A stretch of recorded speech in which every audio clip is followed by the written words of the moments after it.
Good morning, this is Tawfiq Ahmed. Today we are going to discuss about some innovative ideas that could be implemented in another classroom. As a teacher, you might have experience in the classroom that while teaching some students are looking here and there, they are not just taking interest. What's the reason behind this? Have you ever tried to find out what's the reason? My observation is that sometimes our classrooms are not interesting, that's why students are looking here and there. So today we are going to discuss some kind of innovative ideas, interesting ideas that can be implemented in our classroom. So here are some, let's discuss about them. First one is, don't repeat classroom materials. You might have always used such kind of articles, objects in the classroom, just like this is a fan, this is a chair, this is a table. You might have observed, you might have used in the classroom, but do not repeat the such kind of things frequently in the classroom, because sometimes it seems boring in the classroom. To avoid this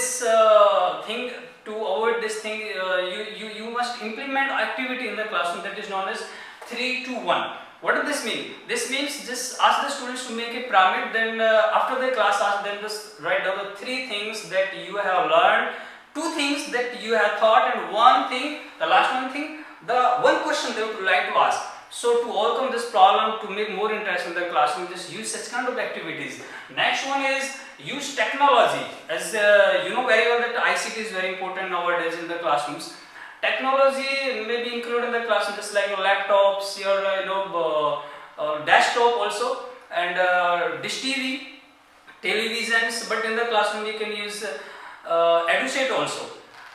Just standing in front of the blackboard and giving lecture, this doesn't mean impressive to the students. If you are using the technology, it should be innovative, it should be in such kind of way that the students are taking interest in them.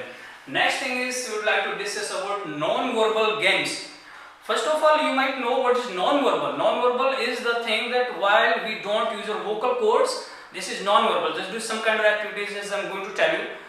Just like if you are just making some indication to the students, hey, what I'm doing, I'm just using my non-verbal communication. This starts very impressive things to the students. If you are doing things, just ask the students to come one by one and give some indications, give some tasks to use their non-verbal communication. Then ask the rest of the students, what does he say? Then the students try to find out what is he saying by using his non-verbal communication. Then definitely it will create an interesting things among the students. So while teaching in the classroom, if you want to make more interesting and impressive classroom, just use non-verbal games. Next point is real world teaching. What does this mean? It means you must relate the things to the student's life. If some student are asking you a question, don't give a straight question. Instead of giving straight answer to the students, just answer in such a way that they could the things could be related to their life. Just like if a student asks what is noun, don't give him the bookish definition. Noun is the name of any person. This is totally boring in the classroom. This is totally boring in the classroom. You might have applied such kind of things that could correlate with your life. It's like noun. Okay, students, what is noun? This is noun. And noun. This is noun also. If we are using such kind of things which are is daily life related, then definitely they will take interest in the topic as well as in their classroom.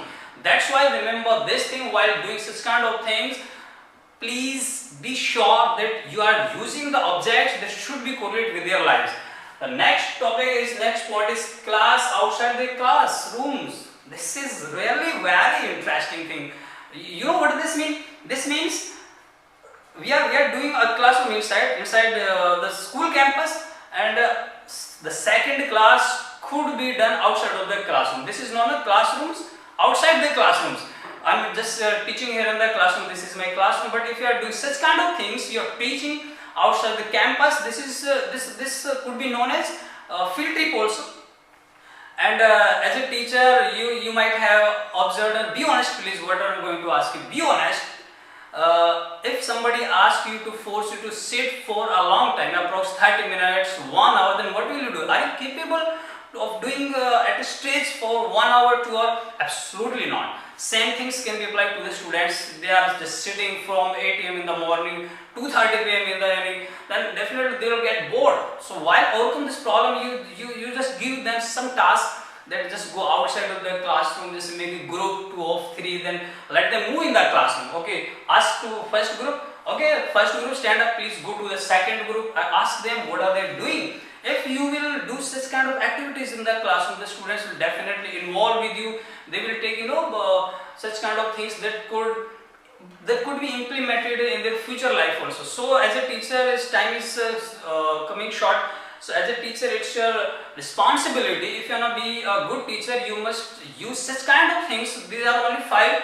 You can use your own parameter, you can use your potential. So how can we overcome such kind of things? If you want to be a good teacher, so please use such kind of innovative and interesting methods in the classroom. Thank you for having time with me, and thank you for giving valuable time. Stay home, stay safe. Thank you.